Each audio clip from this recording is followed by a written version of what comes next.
Salam, hər birinizi xoş gördük kanalımda. Yeni bir mövzu izahı ilə daha bərabərik. Bugünkü mövzu izahımız sifət haqqında olacaq. Sifət haqqında zəruri nə qədər məlumat varsa, hamısını verməyə çalışacağım. Mövzunun izahına keçməzdən öncə ənənəvi olaraq xatırlatmamı eləyim. Bizim ödənişsiz şəkildə təşkil etdiyimiz yay dərslərində iştirak etmək istəyənlər video başlığındakı əlaqə nömrəsi ilə əlaqə yarada bilər. Yaşından, ixtisasından, qrupundan, yəni hazırlaşmış olduğu qrupdan asılı olmayaraq hamı bu kampaniyadan yararlana bilər. Həmçinin bizim sentyabr qruplarımıza qeydiyyat da başlayıb, davam edir artıq. Yay tətili boyunca da davam edəcək, ta avqustun sonlarına kimi. Qeydiyyatdan keçmək istəyən şəxslər müraciət edə bilər. Həm əyani, həm onlayn şəkildə sentyabr qruplarımıza da qeydiyyat davam edir. Belə də bitirdik artıq reklamımızı, keçid alaq sifət. Sifət əşyanın əlamətini və yaxud da keyfiyyətini bildirən əsas nitq hissəsidir. Sifət. Nədir əlamət, nədir keyfiyyət haqqında danışaq. Əlamət onun zahiri görkəmi ilə bağlı olan, birbaşa bağlı olan anlayışdır. Əlamət bildirməsi. Əlamət. Əlaməti dedik ki, zahiri sözü ilə yadda saxlayırıq. Keyfiyyəti isə elə ki, bir növ daxillə bağlı olan anlayışdır. Yəni, gözlə görülə bilənlər olur əlamət. Məsəl üçün, keyfiyyət də dedikdə elə ki, bir daxili alimlə bağlı olacaq. Yəni, gözlə görülə bilmədiklərimiz, belə bir tərif yoxdur əslində heç arada, olacaq nə keyfiyyət. İndi yazıdan inşallah ki, daha yaxşı başa düşə bilərik. Əlamətə aid olan sifətlər daha çox rəng bildirir, yaxud da bir müəyyən görünüş formasını bildirir. Yəni, onun yaşını da bildirə bilər hətta. Məsəl üçün, qocadır, cavandır. Rəng bildirən sifətlərdir, sarıdır, qırmızıdır və s. Yəni, gözlə gördüyümüz nə qədər şey varsa, olacaq hamısına əlamət. Keyfiyyət nə dedim? Dedim, onun daxili ilə bağlı olan anlayışlardır. Məsəl üçün, çalışqan. Çalışqan. Çalışqan şagirdi, biz şagirdi görə bilirik. Amma onun nə dərəcə çalışmağın biz sadəcə hiss edə bilərik. Biz onu görə bilmərik. Aydındır mı? Bu qəbildən olan sözlərdə olacaq, deməli, keyfiyyət bildirən sözlər. Məsəl üçün, dadlı. Aydındır mı? Biz dadı hiss edə bilirik. Gözlə görə bilirik? Xeyr, görə bilmərik. Bəzi dilimizdə sözlər vardır ki, onlar həm əlamət bildirə bilər, həm də keyfiyyət bildirə bilər. Məsəl üçün, gözəl sözü. Mən desəm ki, gözəl qız, bir də deyərəm ki, gözəl xasiyyət. Bəzi dedim ki, sözlər var ki, onlar həm əlamət bildirə bilər, həm keyfiyyət bildirə bilər. Həmçinin yaxşı sözü. Yaxşı, gözəli izah edək, yaxşını izah edərik. Gözəl qız hər halda nə bildirəcək? Gözəl qız əlamət bildirəcək. Biz onu görə bilirik. Yəni, burada söz sifətdən gedir. Deyir, elə bəzi sifətlər vardır ki, onlar həm xüsusiyyəti daşıyır. Mən burada həm deyirəm. Yəni, həm əlamət bildirir, həm keyfiyyət bildirir. Lövhəni sındırmışdıq az qala. Bu bildirəcək əlamət. Gözəl qız gözlə görürük. Amma gözəl xasiyyəti, təbii ki, mən gözlə görə bilmirəm deyə olacaq nə? Keyfiyyət bildirəcək. Həmçinin yaxşı sözü. Yaxşı, yenə daxili aləmlə bağlı olan bir sözü bildirsə, olacaq keyfiyyət. Görünüşlə bağlı olan, gözlə görə biləcəyimiz bir şey bildirsə, bu sifətləri ümumiyyətlə istənilən qədər artıra bilərik. Sifətin özündən sonra deməli, gələn isimdən asılılığı var burada əslində. Məsəl üçün, qızı gözlə görə bilirəm, görürəm. Xasiyyəti görə bilirəm, görə bilmirəm. Yəni, burada əslində sifətlərin bir elə rolu yoxdur, ondan sonra gələn isimin rolu var. Məsəl üçün, yazaq ki, yaxşı paltar yazaq. Yaxşı paltarı gözlə görə bilərəm. Amma yaxşı insan desə mənə, yaxşı insan desə, mən hər halda yaxşı insanı görünüş olaraq gözəl insan mənasında başa düşməyəcəm. Yaxşı xasiyyətli bir insan mənasında başa düşəcəm. Ona görə də burada olacaq keyfiyyət, yuxarıda da olacaq nə? Əlamət. Bunları da qeyd elədik. Bunlardan da bu qədər. Daha sonra, sifət isimləşə bilir. Sifət nə zaman isimləşir? Aid olduğu isimdən kənarda işlənərsə, həmin sifət isimləşə bilir artıq. Həmçinin, sifət cümlədə daha çox təyin vəzifəsində çıxış eləyir. Sifət cümlədə təyin vəzifəsində çıxış eləyir. Məsəl üçün, gözəl qız gəldi. Nə etdi? Gəldi. Kim? Qız. Hansı qız? Gözəl qız. Həmçinin, sifət cümlədə ismi xəbər vəzifəsində də işlənə bilər. Məsəl üçün,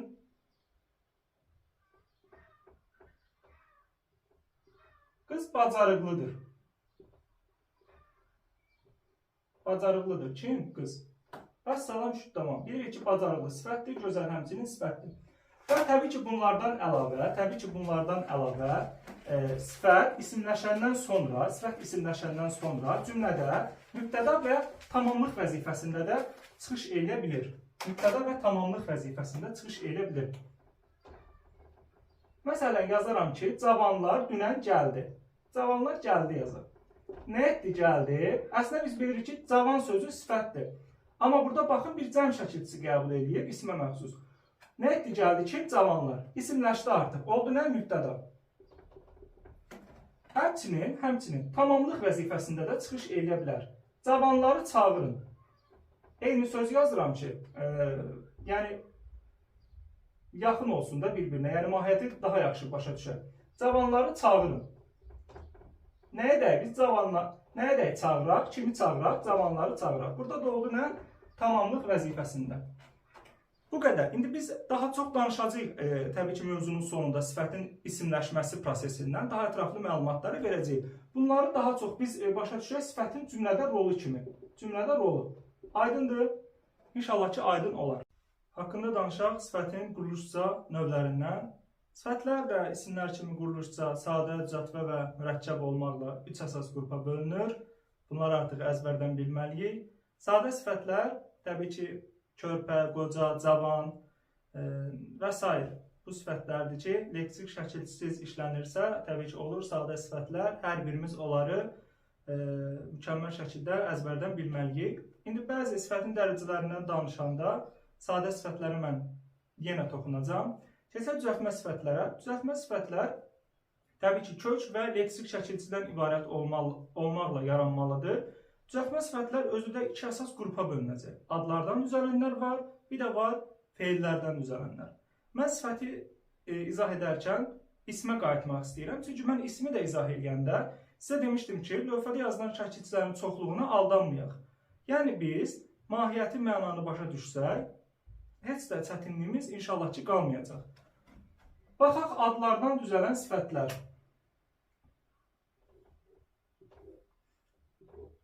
Adlardan düzələn sifətlər, yəni daha çox isimlərdən düzəlir. Birinci yazmışam Luli, Luli. Mən bu şəkilçini axtaranda özündən əvvələ fikir verirəm. Sual verirəm. Əxlaq. Nə? Deməli, isimdən düzəldi. Gələn feildən düzələn sifətə. Ağan, əyən. Ağlağan. Bu şəkilçisi var. Bax, qam şəkilçisi. Bunu saxlayıram. Əvvəlki sözə baxıram. Ağla. Avtomatik olaraq deyirsiniz ki, nə et? Deməli, gördünüz ki, bu feildən düzəldi, bu adlardan düzəldi. Mahiyyət bundan ibarətdir. Davam eləyək adlardan düzələn ad. Sız. Sız, siz, sus, süz. Baxıram, şəkilçini ayırıram. Bax, sız, siz, sus, süz. Suzdur burada. Sizdir burada. Əvvəlinə sual verirəm. Ev. Nə? Ev. Bu da isimdən düzəldi. I, U, Ü. Armudu, çərkəzi. Bu yazmışam ki, I, U, Ü milli mənşəli şəkilçidir. Bu testlərə düşür. I, V olanda isə olur alınma mənşəli. İndi bunu izah edəcəyik. Yəni, baxın, armud, armudu, çərkəz, çərkəzi. Milli mənşəli sözlərə deyir artırılır. Elmi, dairəvi, görürsünüz ki, elm alınmadı, dairə alınmadı. Bu da əd onun içindədir və s. Yəni, söhbət bundan gedir. Bəzi qrup sözlərimiz vardır ki, onlar düzəltmə yox, sadə söz hesab olunur. Hansılardır? Dünyəvidir, lüğəvidir, əşyəvidir. Nə əsasən? Ona görə ki, həmin bu V şəkilçisi var, İ-V şəkilçisi var, Bu dünya deyə bizdə söz var. Bu nə deməkdir? Bu dünyadır da, düzdürmü? Dünya. Həmin bu şəkilçi artıranda artıq məna deməyək də, fonetik bir tərkibci dəyişmə baş verib orada, belə izah edəyək. Bu lüğəv deyə bizdə söz yoxdur, axı, bu lüğətdir, düzdürmü? Lüğət. Lüğəti mənada demək olmaz, lüğəvi məna demək olar. Görürsünüz? Yəni, bu sözlər sadə sözlər hesab olunacaq. Həmçinin nə var bizdə? Əşya var da, düzdürmü? Əşya. Amma baxın, bu İ-V şəkilçisi onu eləyib əşyəvi. Yəni, öz semantikasına, məna səsləşməsinə yaxınlaşdırıb. Ona görə də bu sözlər hesab olunacaq sadə. Dünyəvidir, lüğəvidir, əşyavidir və s. Belə, bunlar da oldu bu qəbildən. Sonra yenə fikir verək, cıl şəkilçisidir, lığdır, keşdir, dardır, xordur, maraqlıdır, çayxor. Aydındır, olacaq hamısına leksik. Evdardır, əməkdardır, bunlarda da yəqin ki, bizim bir elə problemimiz yoxdur artıq. Bunları silək, daha səliqəli olsun. Sonra, ön şəkilçilərin hesabına da, orada uzun uzadıdır, mən seçmişəm yenə ön şəkilçilərdən lazımları. Nadır, ladır, bidir, adır və s. Yəni, bunların da hesabına sifət yaratmaq olar. Məsəl üçün, baməzə və s. Elə də lazım olmaz bizə. Sul şəkilçisi var, yoxsul. Buna biraz fikir verək. Yoxdan yoxsul yaratmışıq. Kü, bir də daki şəkilçiləri yazmışam ki, amonimdir, həmçinin dərəcə çalarlarına malik olmur. Dünənki, evdəki və s. Bax, bu güvənin bir dəfə sınavına düşmüşdü, testlərində də var. Kar, təvazökar, xax, xeyrxax və s. Bunlar oldu nə? Adlardan düzələn. Təvazö, bax, addır, xeyr nə? Addır. Adlardan düzəldir. Feillərdən düzəlmədə heç bir orada bizim problemimiz olmamalıdır əslində. Hıncun yazmışam. Gərmək feilindən gərgin. Gər də elə nəysə gərməkdən gərgin yaratmışıq. Testlərə düşən sözdür, söz yaradıcılığında da var, burada da var. Yormaqdan, yorğun yaratmışıq. Iq, iq, uq, üç, qı, ki. Açdan, açıq yaratmışıq. Testlərdə söz yaradıcılığında da var, sifətlərin içərisində də var. Önc, inc, unc, ünc və c. Bax, bu sözlərində bir dənə biz təhlilinə fikir verək. Qorxunc sözü. Qorx feilindən, qorx, nə et qorx? Mən demişdim, necə tapırıq? Bax, şəkilçini götürürəm, əvvəlinə sual verirəm. Qorx, nə et qorx? Deməli, feildən sifət yaratdı. Qorxunc. Necə? İrənməkdən, bu iyrənmək onun məstər formasıdır. Cığını artırmışam, yaratmışam iyrənc. Qısqanla qısqanc. Qısqa deyə bir sözümüz olmaz deyə hər halda. Sözün kökü nədir? Qısqanmaqdır, qısqandır. Caq, utancaq və utanmaqdan utancaq yaratmışıq. Amma yazmışıq ki, sevincək bu kateqoriyaya aid deyil. Çünki biz ondan inşallah zərfdə danışacağıq. Daha sonra öldürücü yazmışıq, aq əçə yazmışıq, qorxaq və s. Belə, yumuşaq söz yazmışam ki, sadədir. Buna bir dənə fikir verək. Bunun bu qılarla, aqlarla falan əlaqəsi yoxdur. Belə, bizdə var feili sifət, bir də var feildən düzələn sifət, yəni bunlar. Bunlar oldu bizdə nə? Feildən düzələn sifət. İndi biz bunları necə fərqləndirə bilərik? Yadda saxlayaq ki, feildən düzələn sifətlər daimi əlamət daşıyır. Onların əlaməti daimi olur. Əvvəldən axıra kimi. Məsəl üçün, ağlağan körpə. Ağlağan körpə, bir də deyirəm ki, ağlayan körpə. Ağlayan körpə indi ağlayır, hal-hazırda ağlayır. Mən bilmirəm, onun əlaməti daimidir, yoxsa müvəqqəti ötəri keçəri xarakter daşıyır. Bir də deyirəm ki, ağlağan həmişə ağlayan. Həmişə müvəqqəti yox, həmişə xüsusiyyəti. Yəni, bu şey elə ki, mütəmadiyyən baş verirsə olur nə? Bu tip sözlər olacaq feildən düzələn sifət. Amma müvəqqəti xarakter daşıyırsa olacaq feili sifət. Həmçinin mamə inkar şəkilçisi bunlardan birini artırılır, birini artırılmır. Məsəl üçün, gəlin götürək, yazaq. Ağlayan. Nə idi ağlayan? Feili sifət idi. Mən deyə bilərəm də ağlamayan. Rahatlıqla deyə bilərəm, ağlamayan. Deməli, mamə inkarı feili sifəti artırıla bilir. Amma feildən düzələn sifətin üzərinə artırıla bilmir. Ağlağan, ağlamağan artıq görün necə bir məna olacaq. Yəni, olmayacaq. Ağlağan, bu feildən düzələn sifətdir. Baxın, ağlamağan. Belə bir şey ola bilərmi? Xeyr.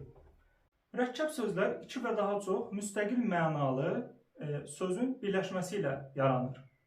Bu, sifətlərdə də eyni xarakterə malik olmalıdır. Yəni, mürəkkəb sifətlər heç də hər iki tərəfi sifətin hesabına yaranmaya da bilər. Birinci tərəfdə isim də olar və s. İndi danışarıq haqqında.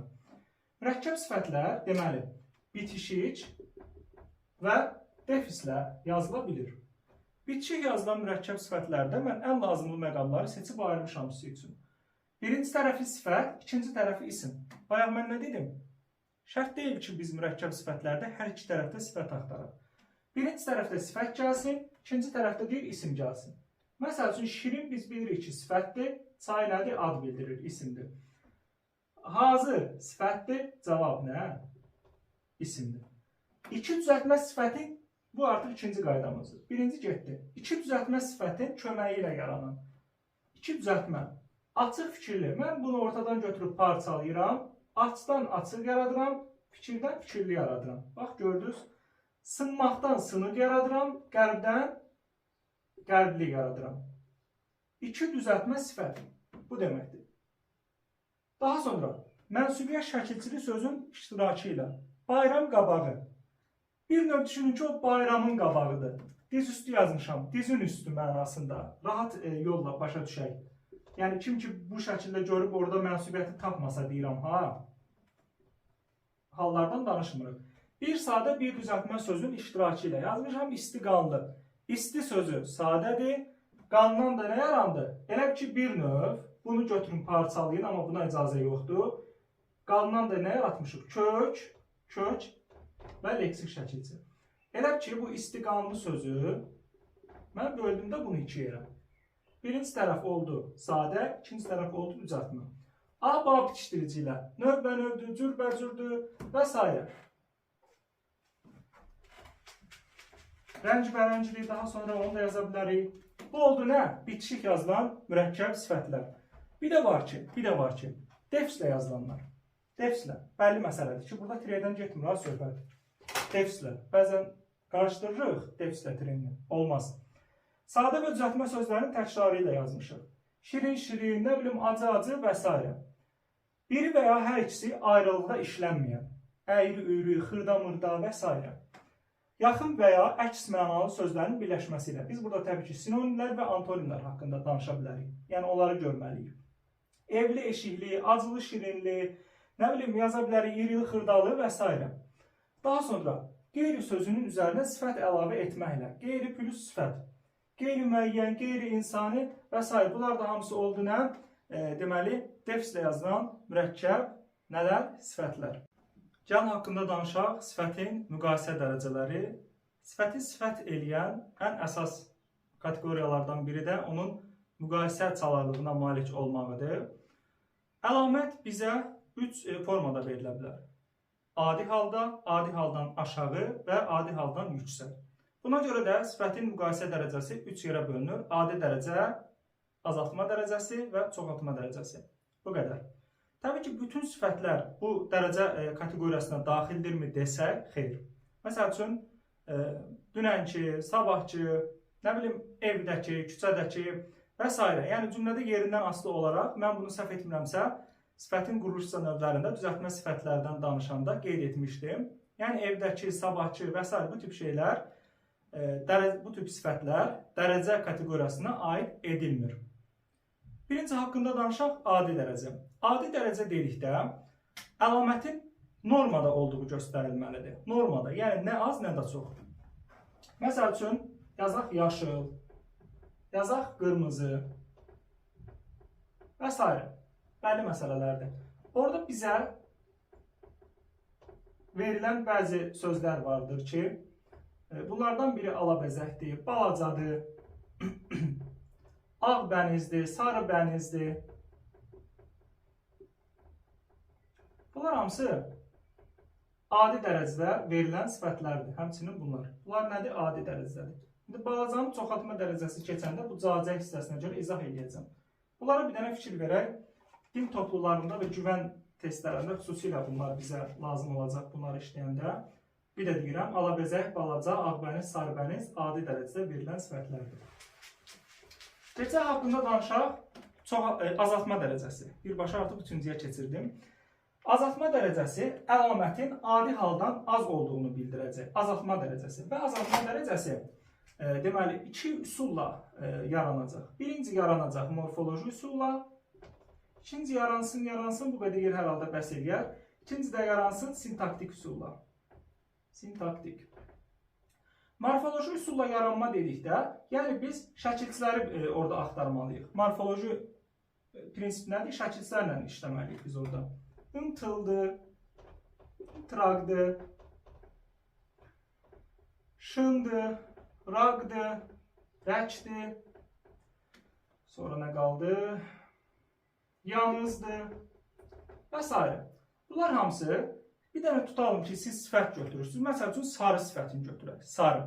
Bu şəkilçiləri həmin sifətin sonunu artırmaqla onu azaltma dərəcəsində biz verə bilərik. Məsəl üçün, sarımtıl, sarımtıraq. Məsəl üçün, qara götürək. Qaraşın, qarayanız və s.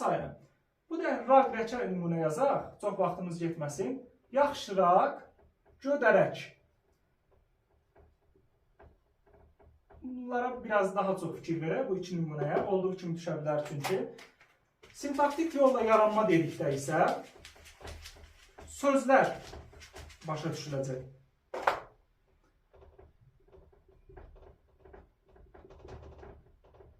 Lövhəmiz çox elə biraz titriyir. Təhərdir, kəmdir, açıqdır, aladır, azdır və s. Təbii ki, bunların da bitişik, defislər və ayrı yazılma məsələsi var. İndi bir-bir hamısını inşallah ki, çalışarıq, izah eləyək. Deməli, açıqla ala defislə yazılacaq.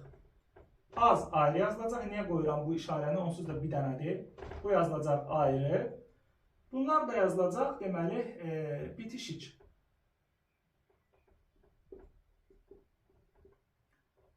Belə, açıqla alanı biraz gəlin fərqləndirək. Biz danışırıq, azaltma dərəcəsini morfolojidən danışdıq. Morfoloji yolla yaranmasının, sintaktik yolla yaranmasından danışırıq. Yəni sözlərlə. Baxın, bunları biz söz hesab edirik. Hamısını söz hesab edirik, düzdürmü? Deməli, bu açıqla ala, birinci gəlin açıqdan danışaq. Açıq sifəti rənglərin üzərinə artırılmalıdır. Yəni, açıq sifətinin üzərinə bir rəng bildirən bir şey gəlməlidir, bir sifət gəlməlidir. Açıq aydındır, açıq aşkardır, bu tip şeylər, bu tip sözlər azaltma dərəcəsində hesab olunmur. Mən dedim, axı, açığın üzərinə nə gəlməlidir? Bir rəng bildirən bir sifət gəlməlidir. Həmçinin ala sifətinin də üzərinə yenə bir sifət gəlməlidir. Başqa bir şey gələ bilməz. Baxın, burada yazmışam, alabuladır, alagözdür. Göz axı isimdir. Bula nədir? Bula sifət olar, heç olmaz. Bunlar azaltma dərəcəsində sayılmayacaq. Bunlar nədir? Adi dərəcədir. Aydındır? Bunlar olacaq adi dərəcədir. Bir dənə bu istisnalara fikir verdiksə, açıqla aladan danışmış olduq ki, yəni nələr olmayanda, nələr olanda daha doğrusu azaltma dərəcəsi hesab olunmur. Bax, bu haqq hesab olanda. İndi açıq alıya yazaq. Məsəl üçün yazaq açıq qırmızı, açıq sarı yazaq. Qırmızı çox uzun olacaq. Ala çiy olar. Ala çiy az bişmiş mənasında. Təhər və kəm. Təhər və kəm deyim ki, bitişik yazdır. Məsəl üçün, kəm savat, nə bilim, sarı təhər və s. Az olanda da ayrı yazılacaq. Vəssalam. Azaltma dərəcəsindən danışdıq. Keçid alaq, çoxaltma dərəcəsindən danışaq.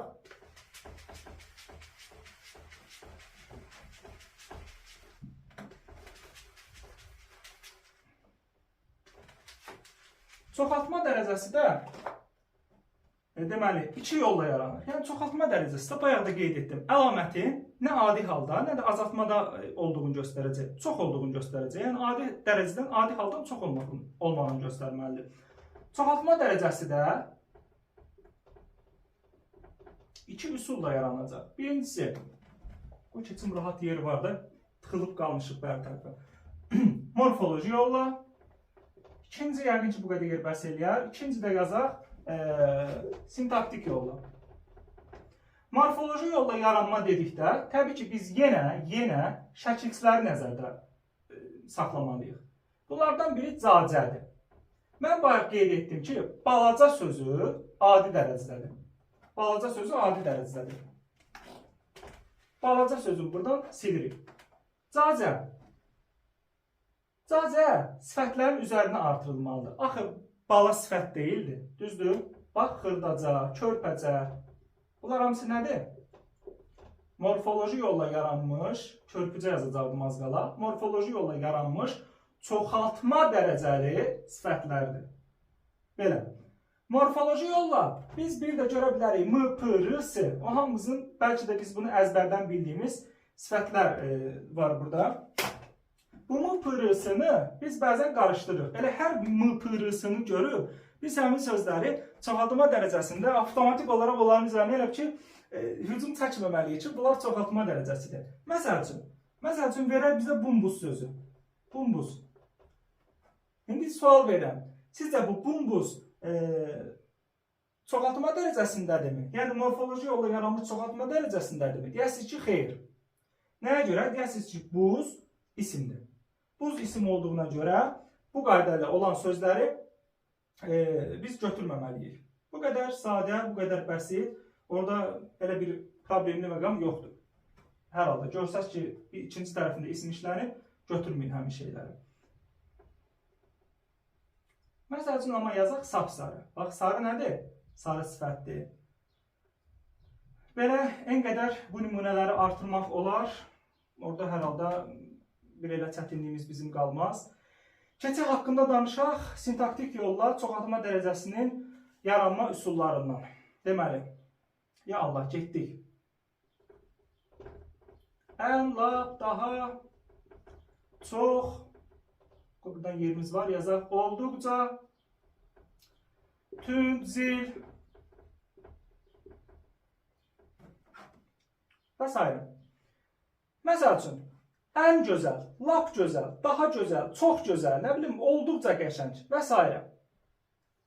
Hər halda hamısına ortaq sifət kimi gözəl sözünü götürdüm. Daha sonra tünd.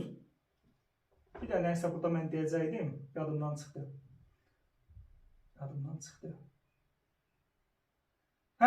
Bunların bitişik defislə yaxud da ayrı yazılmağı. Bu yaddan çıxar. Bitişik, defislə və ayrı. Deməli, tünd yazaq. Məsəl üçün yazaq tünd qara. Yazaq bir də zil qara. Yazaq bir də dümaq. Belə. Bunları aşağıdan yazardım. Ev yoxdur da oxları qaldırarı yuxarı. Düm gələndə bitişik yazılır. Bax, qoydum yuxarı. Zil olanda ayrı yazılır. Zil özündən sonra ayrı yazılan sifət tələb eləməlidir. Zil gəldi bura. Tünd, gedib çıxmışıq dağın başına. Tünd də yazılacaq defislə. Tünd qara. Bax, çoxaldıram elə bir. Tünd qara. Zil qırmızı. Nə bilim, zil qara. Çoxaltmışam. Düm ağ. Çoxaltmışam. Düzdürmü? Həmçinin bunlar da, məsəl üçün, bunlara da artıq yazaq. Ən gözəl, lap gözəl. Bunlar da hamısı yazılacaq ayrı. Bax, bu kateqoriya var idi. Bu böyük möhtərizə ilə ayırdığımı. Onları da bir dənə ayrı yazılan, deməli, çoxaltma dərəcəli, sintaktik yolla yaranmış sifətlər hesab eləmək olar. Lövhəmizi də çiçək kimi elədik. Gəlin son olaraq da haqqında bir balaca, 1-2 dəqiqə vaxtımız alacaq, danışaq. Deməli, sifətin isimləşməsindən. Biz bilirik ki, isim sifətləşə bilirdi. Düzdürmü? İsim də sifətləşə bilir, sifət özü də isimləşə bilir. Bir dənə o ismin sifətləşməsinə aid nümunə verək ki, çox belə problem yaşamayaq. Məsəl üçün, yun idi, dəmir idi, taxta idi.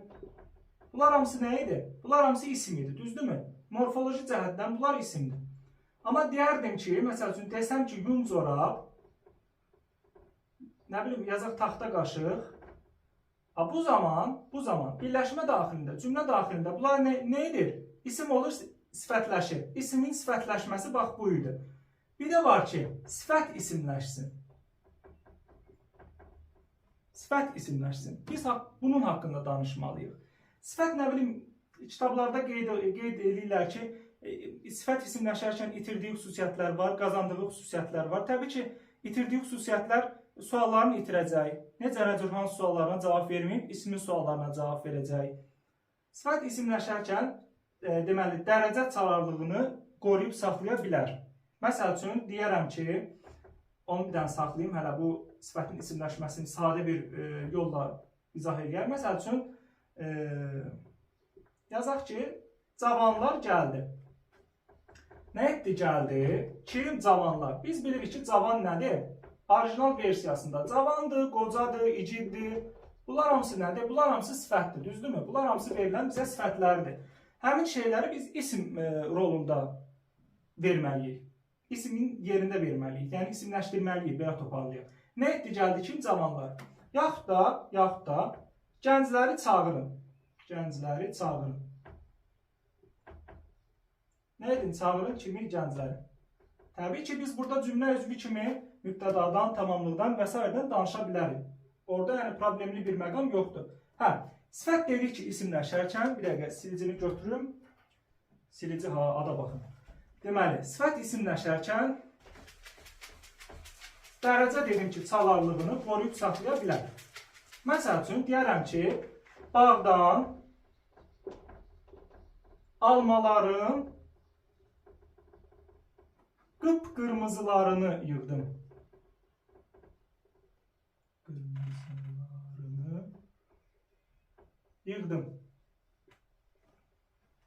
Bax, qıpqırmızılarını. İsimləşsə də nəyi? İsimləşsə də deməli, dərəcə çalarlığını qoruyub saxlaya bildim.